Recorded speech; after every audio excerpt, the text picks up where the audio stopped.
Au bord du fleuve Audet, le musée de la faïence de Quimper conserve des céramiques qui vont à l'encontre de cette vision stéréotypée de la Bretagne. Dès 1920, une nouvelle génération d'artistes s'emploie à revivifier l'esthétique des faïences.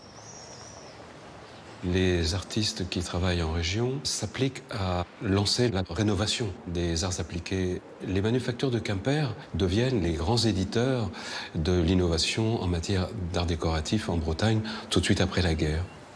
L'artiste Mathurin Méheux est l'un des pionniers dans ce domaine. Inspiré par ses études naturalistes réalisées dans la station biologique de Roscoff, Méheux révolutionne le principe décoratif avec son service de la mer.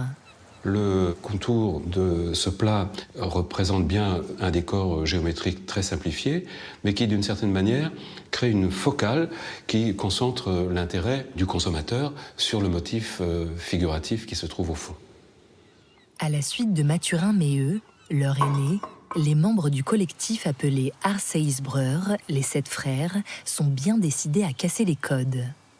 Engagés dans une volonté politique et esthétique visant à révolutionner la perception de leur région, ils investissent entre autres les arts de la table. Leur envie est très claire, avoir une possibilité de rénover les arts décoratifs en Bretagne dans un sens breton, moderne et populaire. Parmi eux, Suzanne Candré-Creston se plonge dans des recherches incessantes pour renouveler les décors en s'inspirant des courants artistiques de son époque.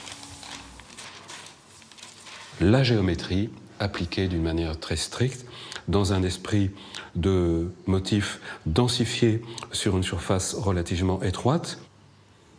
Et dans ces pots de cuisine, le décor est limité à un lettrage réalisé avec des lettres qui correspondent à une typographie assez audacieuse, comme on l'enseigne à la même époque en Allemagne, au Bauhaus.